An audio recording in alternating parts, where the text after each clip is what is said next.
Welcome to Life Happens, where Texans come to protect their legacy and prepare for the second half of life.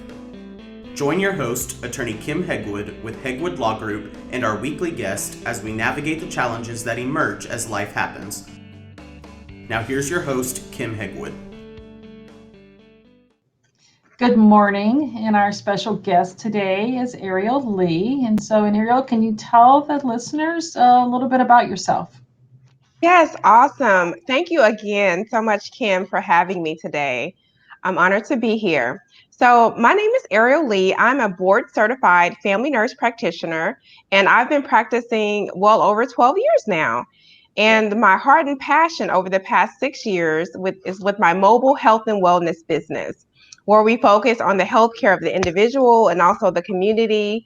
We have business partners where we go out to do physical exams for their employees.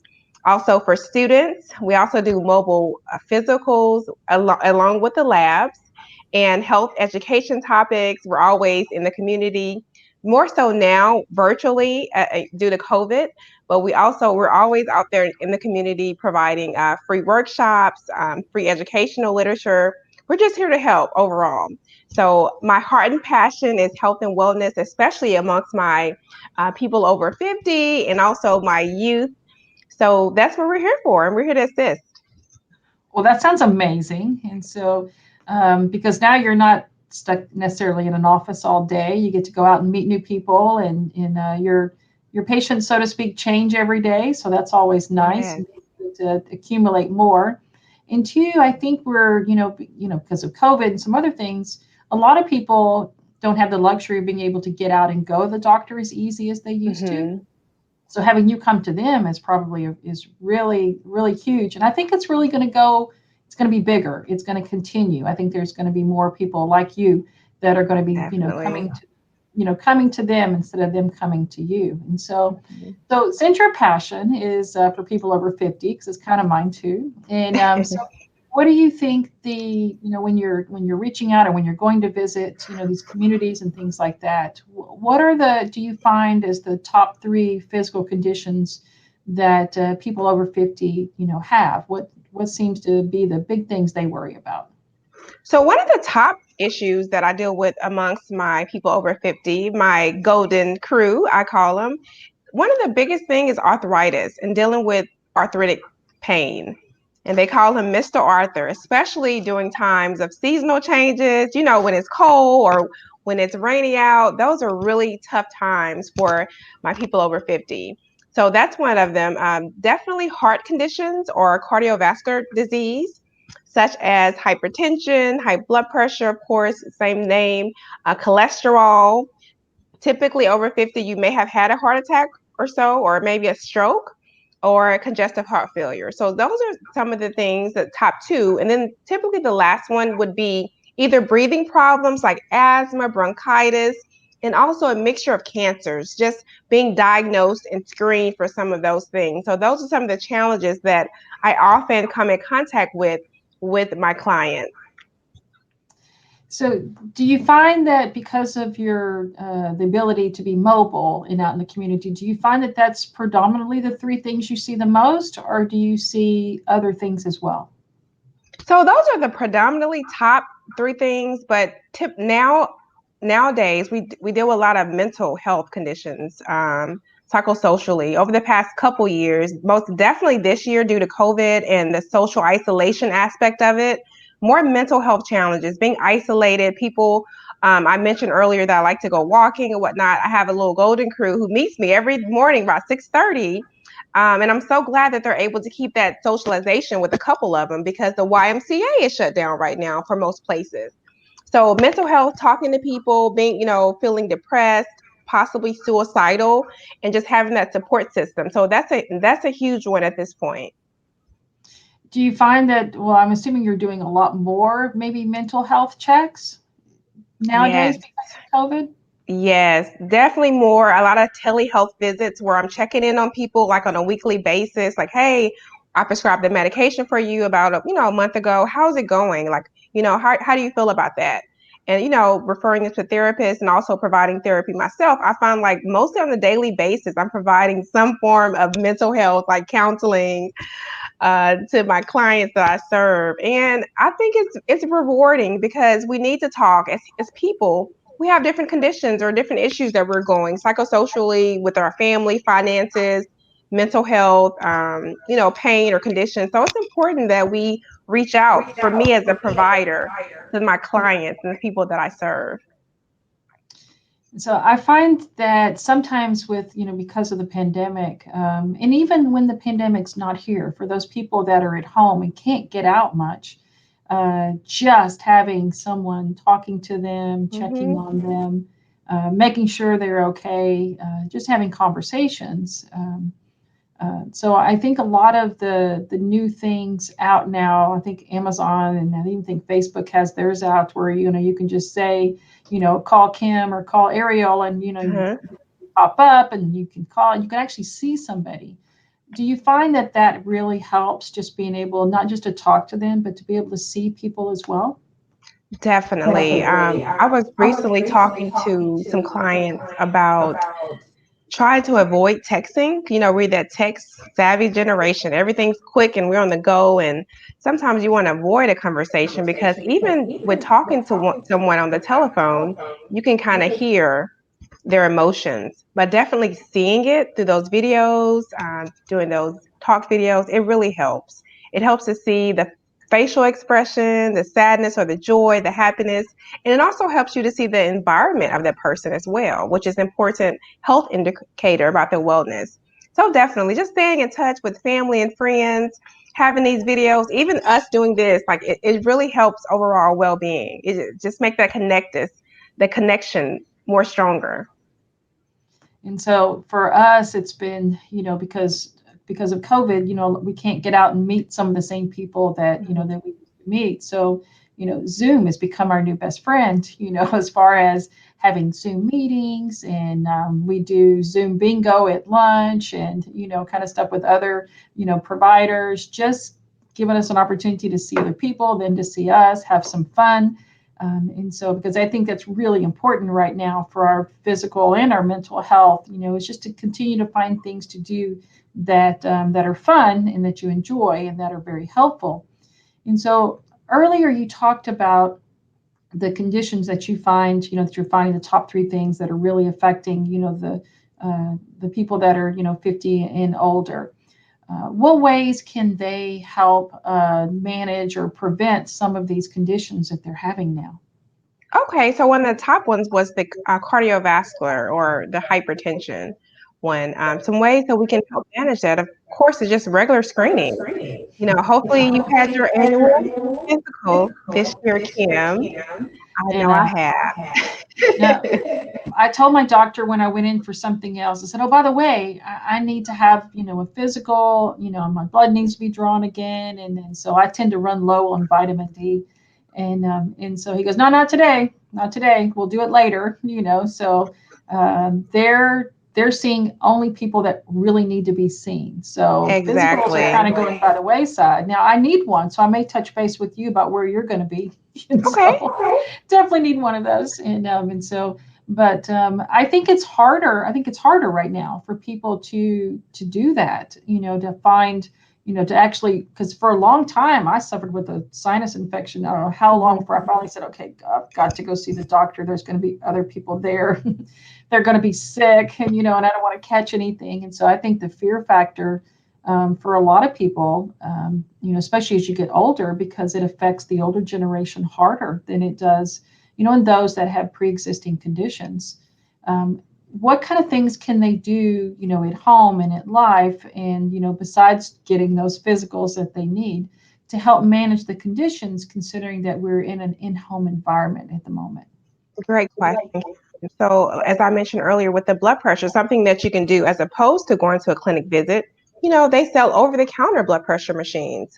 They have I always check because I want to know prices that I'm telling my clients or patients. So they have them at Walmart, for instance, or CVS, the pharmacy, ranging from $20 to up to 50 or 100. Usually the basic cuff. So if you already have a blood pressure condition or a diabetic condition, so to speak, you can do your own self-monitoring. So you can monitor your blood pressure, write it down in a log with the date, and you give that report to your physician, and that helps them to manage it as well. So that's a good way to do that. If it's a weight issue with your BMI being over 30, which is considered overweight, you can get a scale over the counter, and you can monitor your weight on a weekly basis. So those are some things and tips that we can do to actually manage our conditions at home, as opposed to going to the clinic visits. You're right, because it's high risk, especially if you're over 50 with chronic conditions. Those are some things we can do now as individuals at home to self-monitor. My daughter has a new scale, and I noticed that it's in kilograms and not pounds. So I always have to do the conversion. So I get on, I look at the number, and then I have to get my phone out to convert it. So, and because I looked, I could not figure out how to change it. So technology sometimes is a struggle. There were things that, because I'm in the over 50 bunch, just age, not state of mind. There's still technology things that I'm still learning, that the younger team members that I have, made fun of me because I bought an Apple Watch because I wanted some of the heart things they had on there that they monitor.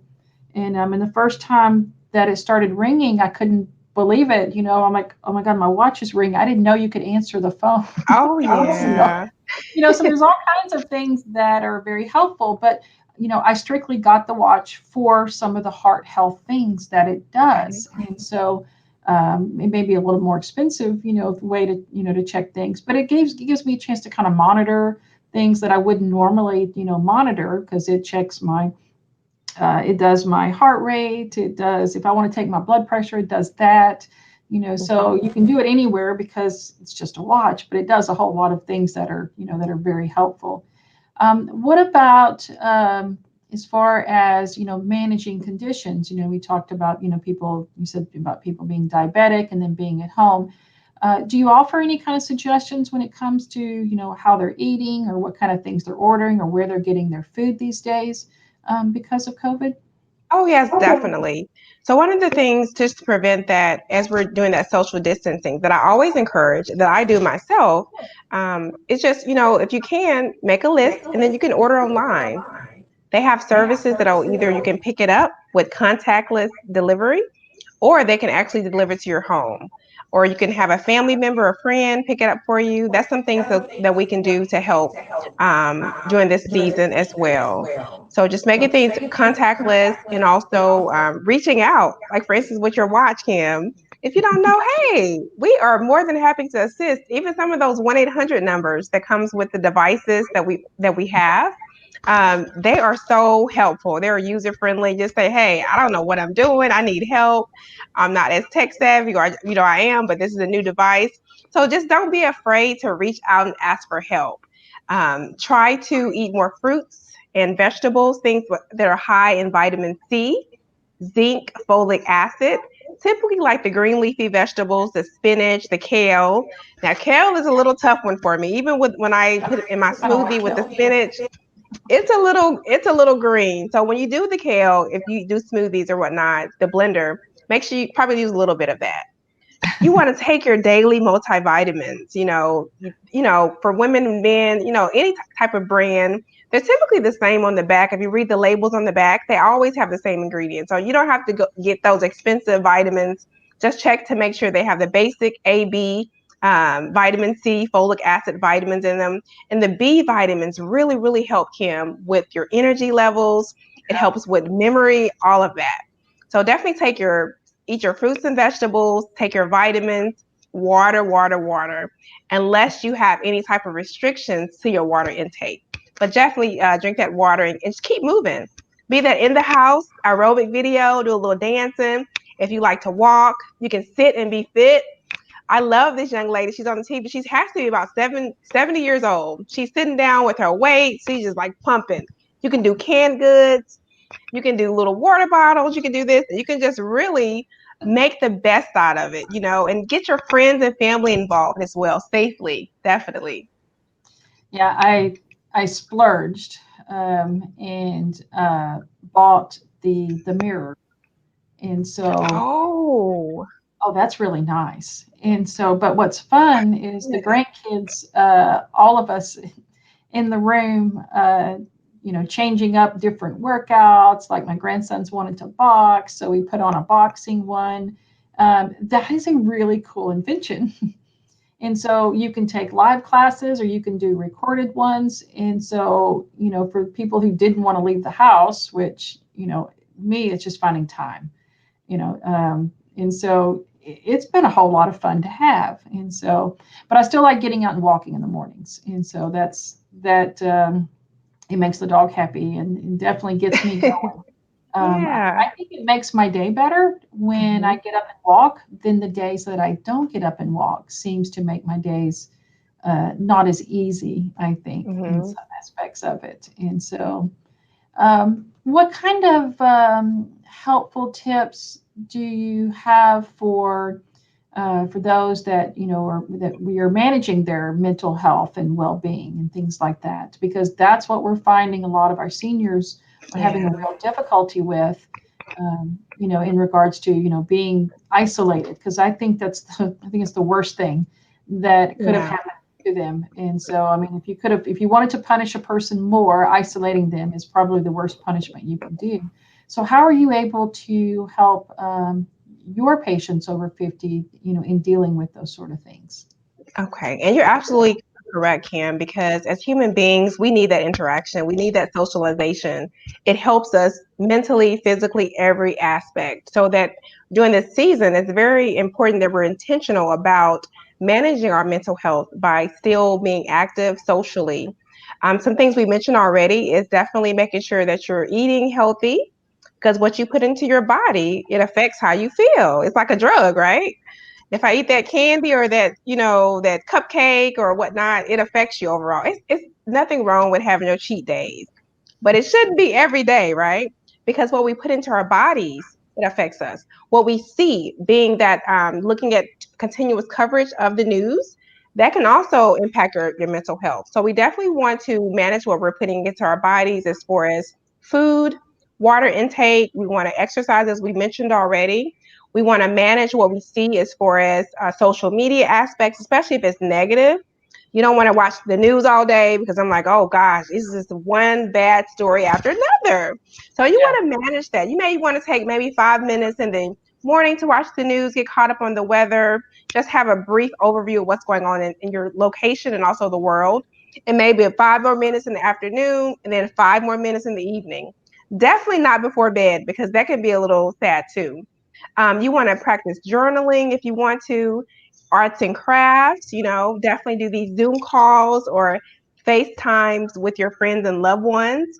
Safely go walking in the morning and exercise, keep that body movement. Just be positive. Try to focus on at least 1 to 2 things a day, first thing in the morning, that you're grateful for. That helps me tremendously. Even some of my clients who have been depressed, taking medication, nothing works.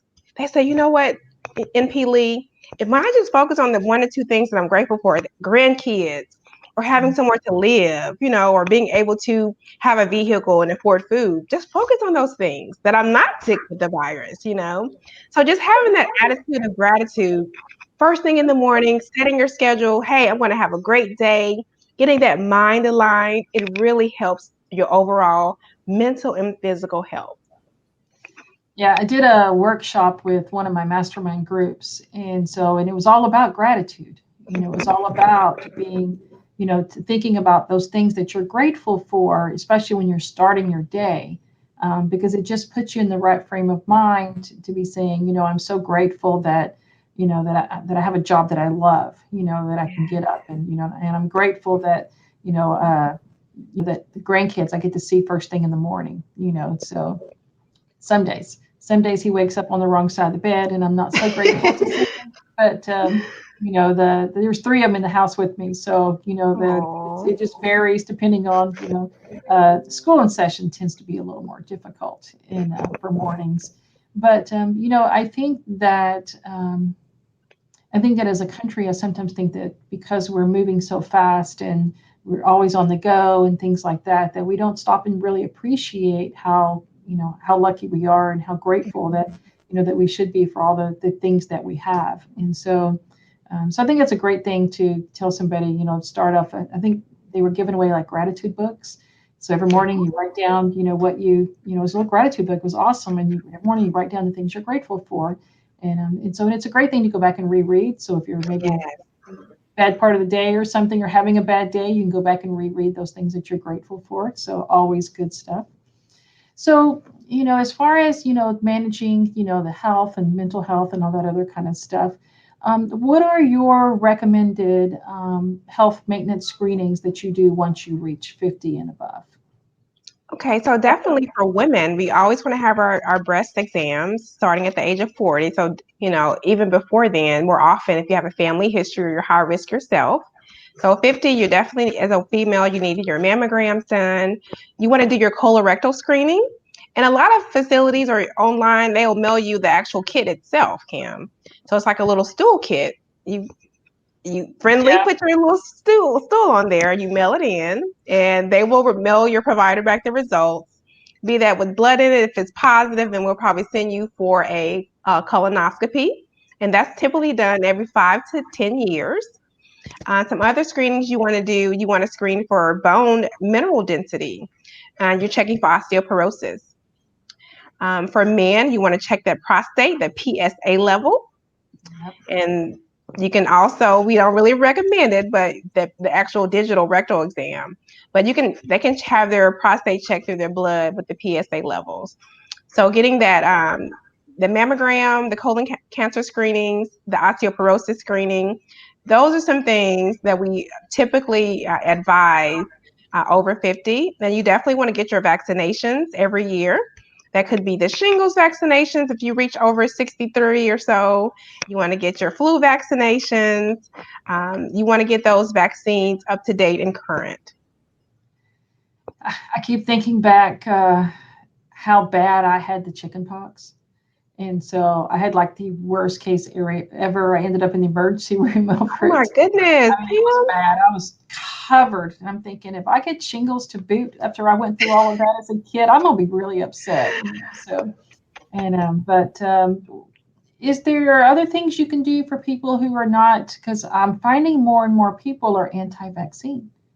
And so is there other things they can do to, to hopefully help limit the possibility of some of those things? I mean, I think with shingles, it's either going to come or not going to come, depending on, what's running around in your body. But for other things that, like maybe doesn't want to get the flu shot, are there other things you could recommend to supplement or things to help lessen the probability of maybe getting the flu?